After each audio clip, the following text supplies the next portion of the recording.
Olá, estrelinhas. E no vídeo de hoje a gente vai fazer um mapa de uma pessoa muito especial. Eu vi alguns astrólogos fazendo o mapa do... Vem pra cá, Felca! E assim, o Felca, pelo que eu vi anteriormente, a gente não tinha horário. Mas não sei como, vazou o horário dele. Da certidão de nascimento dele. Glória a Deus que temos um horário. Eu vi algumas pessoas fazendo como se ele tivesse ascendente de peixes. Eu não vi ele tendo ascendente de peixes, gente. Ele é fogo purinho. Então, ou era fogo ou era ar, né? Porque ele é muito alto.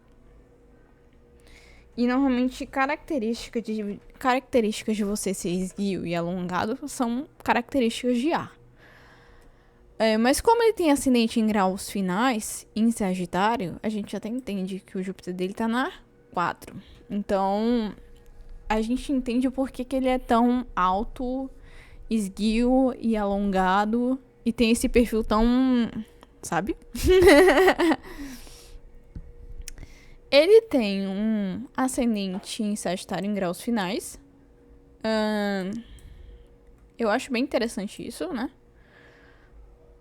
O regente do ascendente, ele tá na casa 4, como eu falei anteriormente. Então, traz essa situação de expansão, mas não é uma expansão do tipo engordar, porque ele é muito magro. Traz uma expansão do tipo alongamento, entende? Por conta que a casa 4 lida bastante com o corpo físico. Ele tem um Netuno e um Urano na casa 2. Faz até algum sentido ele ter Urano na casa 2, porque ele ganha dinheiro com a internet. Agora, Netuno na casa 2 me preocupa por conta da situação do Justin Bieber ter essa situação. Isso é uma coisa boa, isso é uma coisa ruim. Só o nativo pode dizer. A gente entende que Netuno na casa 2 ele nubla as nossas visualizações ou mesmo as nossas capacidades de ver a situação da casa claramente. Então, Netuno na casa 2, como eu falei no mapa do Justin Bieber, pode ser que a pessoa não tenha tanto controle em relação ao financeiro, pode ser que ela, sei lá, tenha situações em que ela não veja as coisas tão claramente financeiramente falando e acabe, sei lá, levando um golpe ou tendo situações de perdas financeiras. Eu espero que não seja o caso dele, porque ele é uma pessoa muito boa e eu não gostaria de ver isso acontecer na vida dele. Deixa eu ver. Um outro ponto que eu acho interessante no mapa dele é que ele tem um Quiron na casa 11. Eu já vi uma pessoa falar que Quiron na casa 11 tem essa situação de sofrer bullying, sofrer perseguição de outras pessoas, perseguição de grupos e tudo mais. Eu até acho que isso faz sentido.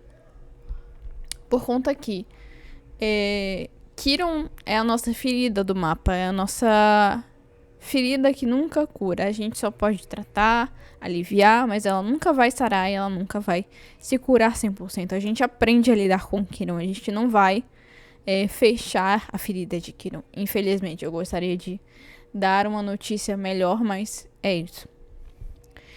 E quem falou isso pra mim dessa situação de ter Quiron na casa 11 e ser uma figura perseguida ou ser uma figura que sofre bullying, sofre perseguição, sofre todos os, abre aspas, males pelos grupos, pelas outras pessoas, foi uma menina lá do TikTok que eu acho que a gente tava falando sobre Quiron, de como Quiron afetava cada casa. Se vocês quiserem, vocês me sigam lá no TikTok que a gente vai conversando e vai se amando. E a gente tava falando sobre isso, sobre como ela se sentia com o Quiron dela. Acho bem interessante esse estudo sobre Quiron que eu normalmente tenho e que eu não vejo as outras pessoas falando. Mas uma outra situação interessante é que ele tem Plutão na 12. Plutão na 12 eu já falei 1 bilhão de vezes, mas é interessante citar que Plutão na 12 explode de fora pra dentro. O que eu quero dizer é que tanto ele quanto a Anne Frank, eles têm uma forma de liberar muito, entre muitas aspas, de liberar as tensões, não com as outras pessoas, mas com eles mesmos. Então, eu acho bem interessante esse Plutão e como ele age com as outras pessoas. Porque se fosse um Plutão na 7, com certeza eu ia surtar com os outros. Mas Plutão na 12 guarda para si, na maioria das vezes. Deixa eu ver o que mais. Já falei de Júpiter, Saturno na casa 5, em Touro. O regente de Touro tá na 7. Olha que coisa interessante, né?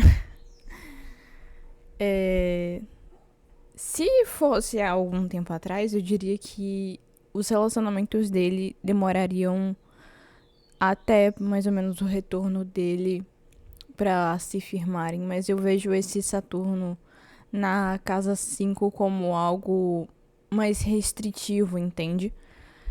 Não é que a pessoa seja 100% ermitã, mas ela...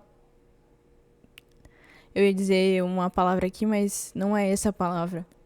Ela escolhe com mais cuidado as pessoas que vão estar perto dela. E tem essa questão de... A questão geral de Saturno ser controle e ter algum tipo de necessidade de controlar os relacionamentos ou mesmo controlar as outras pessoas. Sim. Para se sentir seguro, sim. Isso é perfeitamente comum e compreensível. E não quer dizer necessariamente, hoje em dia, pelo que eu vejo, né, que a pessoa só vai ter um relacionamento saudável depois do retorno dela. Não. Ela pode muito bem ter um relacionamento saudável, se ela for, obviamente, uma pessoa madura em relação às relações dela. Ele tem Marte e Vênus em conjunção, que é algo bem interessante. Porque Vênus na casa 7 são pessoas relativamente bonitas, mas não necessariamente elas são um padrão. Ah, mas ele é louro. Louro não, né? Mas ele tem um arquétipo, entre muitas aspas, né? Branco, do olho claro. E ele não é tão fora do padrão assim. Mas ele definitivamente não é o cara malhadão que as pessoas olhariam. Entende? Ele não é 100% o padrão. Entende? Ele está dentro de um padrão? Está. Isso aí a gente não pode negar e dizer que isso não existe. Ele existe. Porque ele é branco, porque ele tem olho claro e porque temos racismo nesse país. Mas ele não é necessariamente aquele padrão milimetricamente pensado. Marte em Câncer. A Lua tá na 9. Eu acho que eu já falei de Lua e Mercúrio. Lua e Mercúrio, eles têm uma questão de altos e baixos relacionados à mente. Eu sei que Mercúrio, ele comunica essas situações, mas sempre vai ser uma coisa do tipo ondulações. Então, eu creio que Mercúrio na casa 9 veio para se comunicar e falar sobre saúde mental, que é importante, mas também cuidar da sua própria saúde mental, porque eu vi o mapa da Amanda Bynes. A Amanda Bynes é uma atriz que teve vários problemas psicológicos e ela tem uma lua na casa 9. Então a mente dela é muito instável. E a lua na casa 9, ela traz uma instabilidade, uma questão de estou bem e em outros momentos eu já não posso estar tão bem. Entende essas mudanças causadas pela lua.